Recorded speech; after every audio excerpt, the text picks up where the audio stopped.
The call came on a Tuesday. You remember that clearly. Just another rotation in the Orbital Command Center. You were monitoring deep space traffic, the usual asteroid miners and colony ships. It was routine work, almost boring. Then the universe decided to send a message. It was not a sound. It was not a radio wave. It was a feeling, a deep, resonant hum that bloomed in the center of your mind. Every sensor on the station screamed at once. Alarms blared in 17 different languages. Yet you felt a strange calm. The signal was not hostile. It felt like a question. A single, perfect note played on an instrument the size of a solar system. It pulsed from a point in space that should have been empty, a dead patch of void between galaxies. Nothing was there. But something was calling. Experts from every nation gathered. They analyzed the signal for weeks. They threw every theory they had at it. Star science and mathematics failed them. The signal did not degrade over distance. It did not follow the laws of physics. It simply was. A constant, impossible beacon.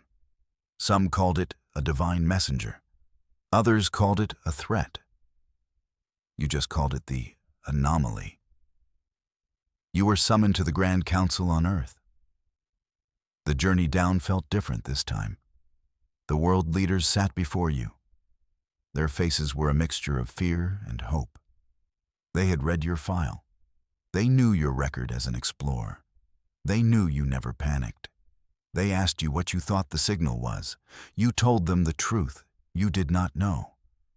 But you knew humanity had to answer its call. That was the correct answer. They offered you command of the mission. They said your name would be remembered for all time. A nice sentiment, but you knew the reality. This was a one-way trip into pure mystery. The chances of return were almost zero. You looked at the holographic map. Earth was a tiny blue marble. The signal's origin was a red blinking dot, light years away. So far away it seemed like a fantasy. You said yes. You said it without hesitation. How could you not? Humanity spent most of its history looking up at the stars, wondering if we were alone. That question was finally being answered. Or at least, a new one was being asked. Someone, or something, was out there. It wanted to be found. And you were going to be the one to find it. The weight of that choice settled on you. It was heavier than any G-force. You were now the vessel for the hopes of billions. A single point of focus for an entire species. It probably should have been terrifying. Instead, you felt a profound sense of purpose. The routine was over. The great adventure had just begun. A funny thought crossed your mind. You just hoped they had good coffee on the new ship. You were going to need it. Humanity united to build your starship. That alone was a miracle. Decades of squabbles and border disputes vanished. The anomaly's call had scared everyone straight. Budgets that were meant for weapons were diverted. The best minds on the planet came together. They worked day and night in the great orbital shipyards. They were building the vessel for your journey. They called it the Venture. The name felt right. It was more than a ship. It was a promise. A testament to what your species could do when it stopped fighting itself. The Venture was built on a scale never seen before. Its spinal column was 3 kilometers long. Its fusion engines glowed with the light of captive suns. Entire ecosystems were housed within its rotating arms. Forests and fields to provide air and food for the long journey. This ship was a tiny, mobile Earth. You watched its construction from your command post. You saw asteroids being pulled from the belt. Their metals were refined in zero-gravity forges. You saw engine cores, each the size of a city block, carefully guided into place. The new drive system was a marvel. a drive that would bend space itself. It would allow you to cross the void between stars. It was theory and hope, made into metal and light. The ship's artificial intelligence was another leap forward.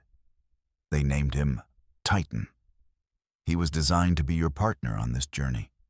His consciousness was woven into every system of the venture. He would be the ship's mind, your constant companion in the deep dark. You had your first conversations with him. His voice was calm and logical, but you could feel a deep intelligence there, a curiosity that matched your own. There was a running joke among the engineering crews. They said the venture was held together by hope and caffeine.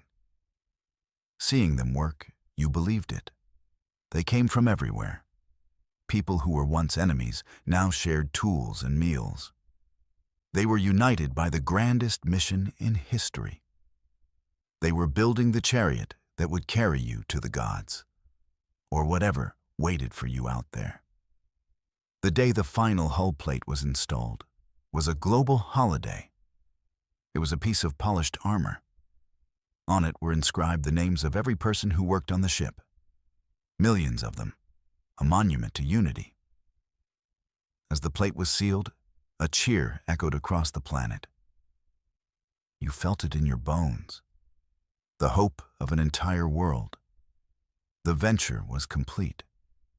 She was beautiful, and she was yours to command. You felt an immense pride and an equally immense pressure. You could not let them down. The day of departure arrived. It felt like the whole world was holding its breath.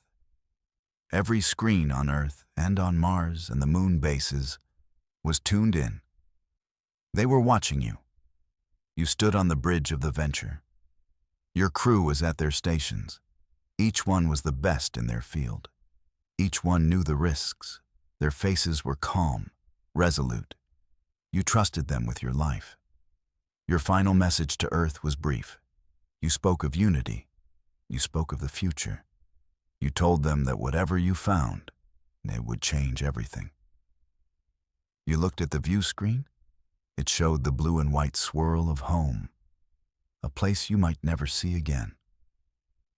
The feeling was a strange mix of sorrow and exhilaration. You were leaving the cradle, forever. The countdown began. Titan's voice was steady in your ear. 10, 9, 8. You took a final look at your crew. They looked back at you. An unspoken bond passed between you all. 7, 6, 5. The drive spooled up. A low hum vibrated through the deck. 4, 3, 2. You gave the final command. Titan, engage. There was no violent thrust, no jarring acceleration. The world outside simply shifted. Space bent around the venture. The familiar stars streaked and warped.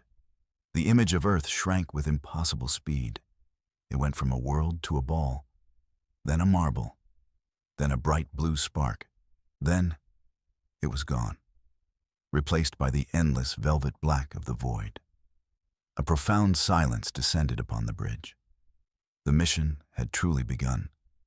You were in interstellar space, farther from home than any human had ever been. The silence was not just an absence of sound, it was an emptiness that pressed in on you, a vast, cosmic loneliness. Your crew was silent, lost in their own thoughts. You knew what they were feeling. You felt it too. The initial jump was over. Now the long journey would begin. Years of travel through the emptiness. You gave the order for the crew to prepare for cryosleep. It was time for the long nap. As you walked to your own cryopod, you glanced at the forward view screen. A star field of impossible beauty stretched before you. Somewhere in that sea of light was your destination, the source of the anomaly, the great unknown. You wondered what it would be like to finally see it. But for now, sleep was calling.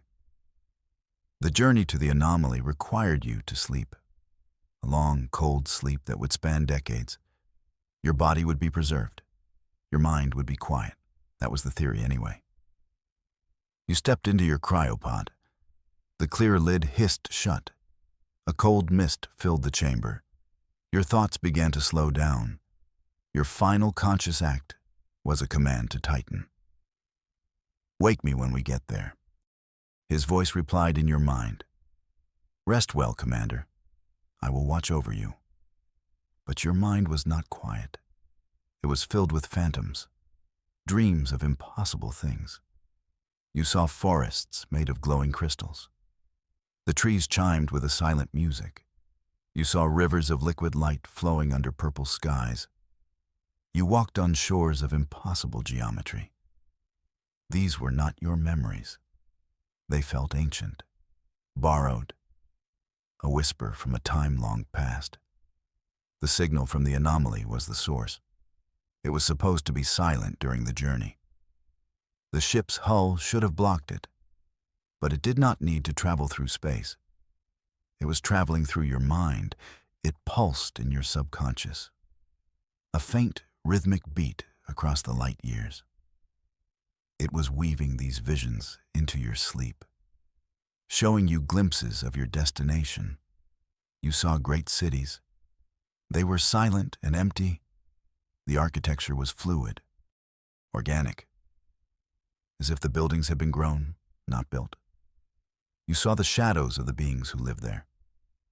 They were tall and graceful, beings of light and thought, the elders.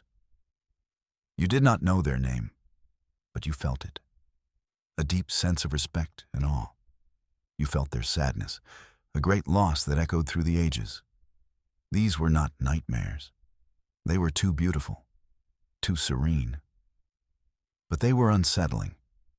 You were an explorer of the physical world, not the landscape of the mind. Was this real? Was it a side effect of cryosleep? Or was the anomaly trying to prepare you, trying to show you what was waiting? You would sometimes feel a flash of awareness, a sense of your own body, cold and still in its pod. You could feel Titan's presence, a silent, watchful intelligence. He was monitoring your vital signs. He must have seen the strange activity in your brain, the patterns of a mind that was not truly asleep. But he did not wake you. The mission parameters were clear. Wake upon arrival. The phantoms became more intense as the journey went on. The signal grew stronger. You started to hear a language, not of words, but of emotions. Concepts transmitted directly to your mind: love, loss, hope, warning. The final vision was the clearest. You saw a vast, perfect sphere. It hung in the blackness of space like a single silver eye. It was reflecting all the stars in the universe, and it was waiting for you. Then all went silent. A gentle warmth spread through your body. A soft chime echoed in your ears. The cryopod was waking you up. Your eyes fluttered open. The lid retracted with a quiet hiss. You sat up slowly. Your muscles ached with a dull fire. Your mind felt groggy, as if surfacing from a deep ocean. The dreams, the phantoms, were already fading like smoke. "Welcome back, Commander." The voice was calm, familiar. It was Titan. His voice came not from a speaker, but from a small implant behind your ear. "I hope your rest was peaceful." You almost laughed. Peaceful was not the word you would have chosen. "How long, Titan?" you asked, your own voice hoarse. "The journey took 63 standard years, Commander. 63 years. It felt like a lifetime and a single night all at once." You swung your legs over the side of the pod. The deck felt solid beneath your feet. Your crew was also waking up. You could hear the sounds of the cryo bay coming to life. Groans and quiet commands. Everyone was feeling the disorientation of time travel. 63 years older. But not a single day had passed for your bodies.